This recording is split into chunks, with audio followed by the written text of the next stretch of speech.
फातिमा की रानी माँ, प्रभु यीशु की माँ, आसरा तू ही है माँ।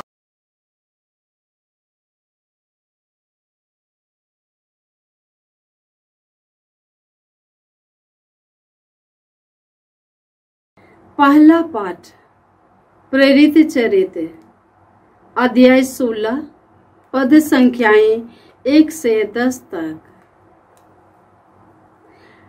पौलुस देरबे और लिस्त्रा पहुंचे। वहां तिमथी नामक एक शिष्य था जो ईसाई यहूदी माता तथा यूनानी पिता का पुत्र था। लिस्त्रा और इकोनिया के भाइयों में उसका अच्छा नाम था।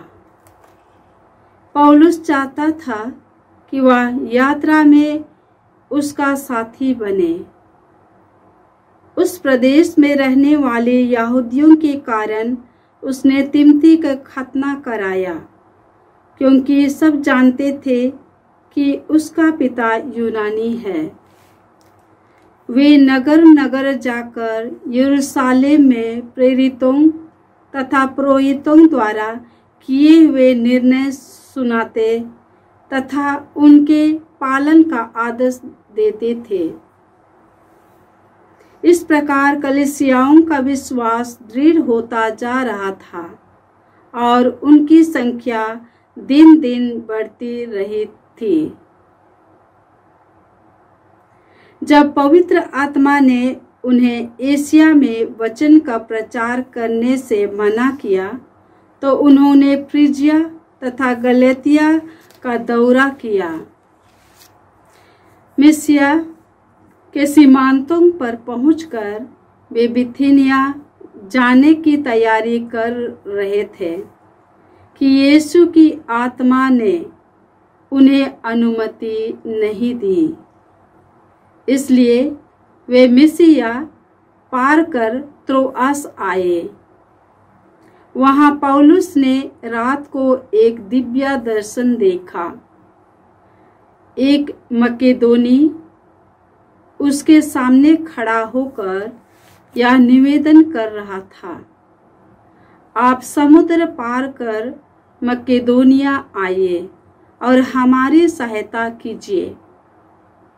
इस दर्शन के बाद हम यह समझकर तुरंत मकेदोनिया जाने का अवसर ढूंढने लगे कि ईश्वर ने वहां सुसमाचार का प्रचार करने के लिए हमें बुलाया है। प्रभु की वाणी। ईश्वर को धन्यवाद। भजन अनुवाक्य। हे समस्त पृथ्वी प्रभु की स्तुति करो। हे समस्त पृथ्वी प्रभु की स्तुति करो। हे समस्त पृथ्वी प्रभु की स्तुति करो।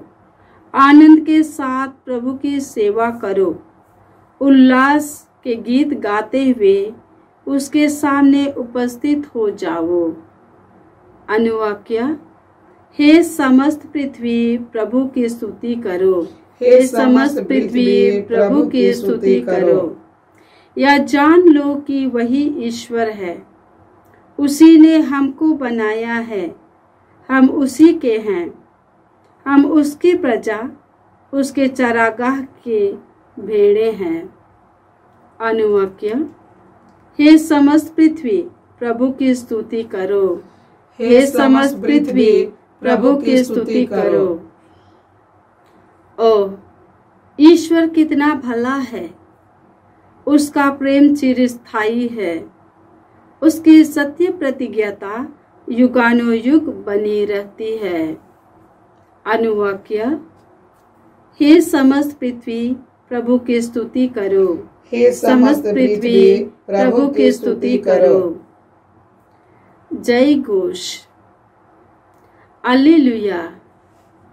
आप लोग मसीह के साथ ही जी उठे हैं, जो ईश्वर के दाहिने विराजमान है। इसलिए ऊपर की चीजें खोजते रहें। हालेलुया। प्रभु आप लोगों के साथ हो और आपकी संत आत्मा के योहन साथ। के अनुसार प्रभु यीशु ख्रिस्त का पवित्र सुसमाचार। हे प्रभु तेरी महिमा हो। अध्याय 15 पद संख्याएं 18 से 21। यीशु ने अपने शिष्यों से यह कहा, यदि संसार तुम लोगों से बैर करे तो याद रखो कि तुमसे पहले उसने मुझसे बैर किया। यदि तुम संसार के होते तो संसार तुम्हें अपना समझकर प्यार करता, परंतु तुम संसार के नहीं हो, क्योंकि मैंने तुम्हें संसार से चुन लिया है। इसलिए संसार तुमसे बैर करता है। मैं तुमसे जो बात कही उसे याद रखो। सेवक अपने स्वामी से बड़ा नहीं होता। यदि उन्होंने मुझे सताया है तो वे तुम्हें भी सताएंगे। यदि उन्होंने मेरी शिक्षा का पालन किया है तो वे तुम्हारी शिक्षा का भी पालन करेंगे। वे सब मेरे नाम के कारण तुम लोगों के साथ करेंगे, क्योंकि जिसने मुझे भेजा है उसे वे नहीं जानते। यह प्रभु का सुसमाचार है। हे ख्रिस्त तेरी स्तुति हो। ख्रिस्त में प्यारे भाइयों और बहनों, समस्त पृथ्वी आनंद मनाता है, ईश्वर की महिमा में जय जयकार करता है, क्योंकि ईश्वर सबों के साथ रहता है। उसी ने स्वर्ग और पृथ्वी को बनाया है। हम उसकी प्रजा, उनकी चरगाह की भेड़े है। ईश्वर कितना भला है, उसका प्रेम चिरस्थायी है। उनकी सत्य प्रतिज्ञता सदा सर्वदा बना रहता है, चाहे दुनिया त्याग दे। आकाश और पृथ्वी भले ही टल जाए, मेरा शरीर भले ही गल जाए, परंतु ईश्वर का प्रेम कभी भी टल नहीं सकता। और यीशु अपने शिष्यों को कहते हैं, यदि संसार तुमसे बैर करे तो याद रखना कि सबसे पहले उसने मुझसे बैर किया है, क्योंकि मैंने तुम्हें संसार से चुन लिया है। तुम संसार के नहीं हो, इसलिए संसार तुम्हें नहीं प्यार करता। संसार तुम्हें नहीं स्वीकार करता, परंतु तुम संसार के नहीं हो। मैंने तुझे चुन लिया है। संसार जैसे मुझे सताया है, मेरे नाम के कारण तुम्हें भी सताएंगे। शिष्य पौलुस, सिलास, तिमथी, बरनबास और अन्य प्रेरित और शिष्य यीशु के कारण उन पर कई घोर अत्याचार होता है। विश्वासियों पर अत्याचार बढ़ता है, आपसी खंडन होता है, कई लोग तोड़ने की साजिश करते हैं, परंतु ईश्वर सत्य प्रतिज्ञ है। आज के पहले पाठ में जब ईश्वर कहता है तभी जाना है। ये पौलुस एशिया में प्रचार करना चाहते थे और फ्रीजिया गलातिया का दौरा करते हुए सीमांतों की ओर जाना चाहते थे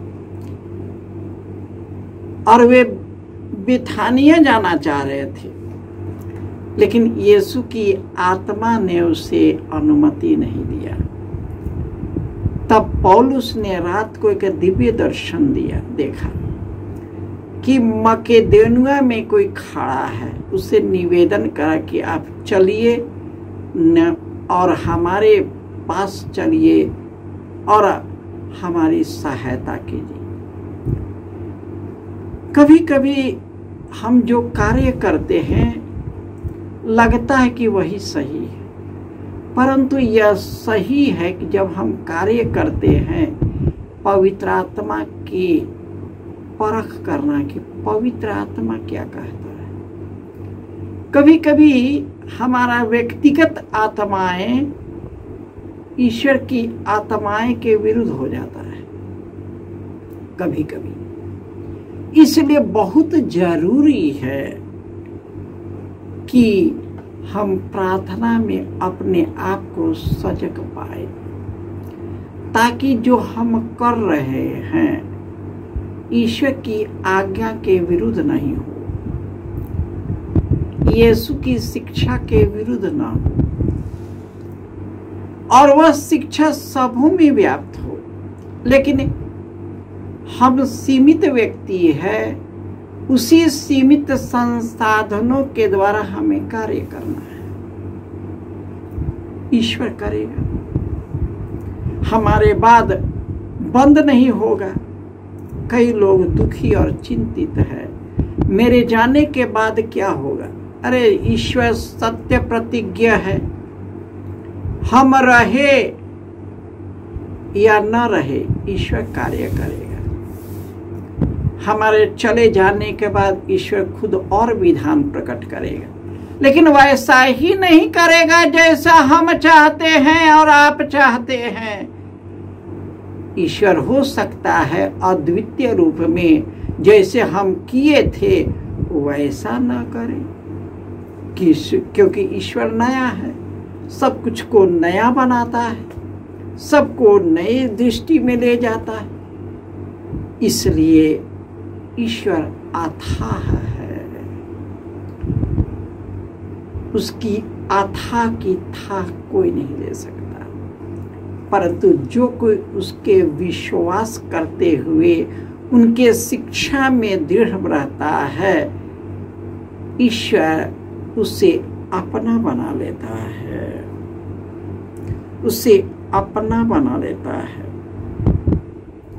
और यदि हम उसी शिक्षा के अनुरूप यीशु से जो कुछ मांगते हैं, यीशु वही प्रदान करता है, क्योंकि यीशु पिता को प्यार करता है, पिता यीशु को प्यार करता है, अब पिता यीशु हम लोगों को प्यार करता है।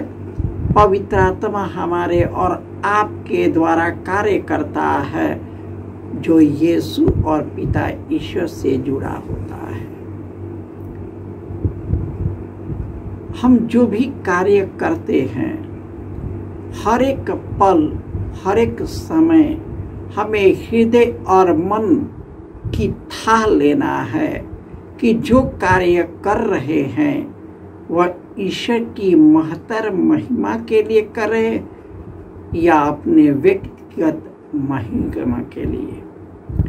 यदि हम व्यक्तिगत महिमा में अटक जाते हैं, संसार में फंस जाते हैं, हमारा कार्य सब समाप्त होता है।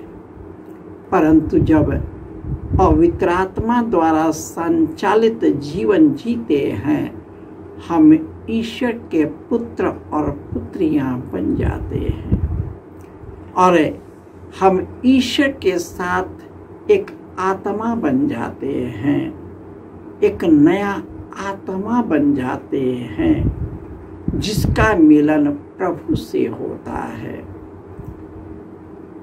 और हम नए बन जाते हैं ईश्वर हमारे द्वारा कार्य करता है और हमें अपने काबू में बनाए रखता है। जय यीशु।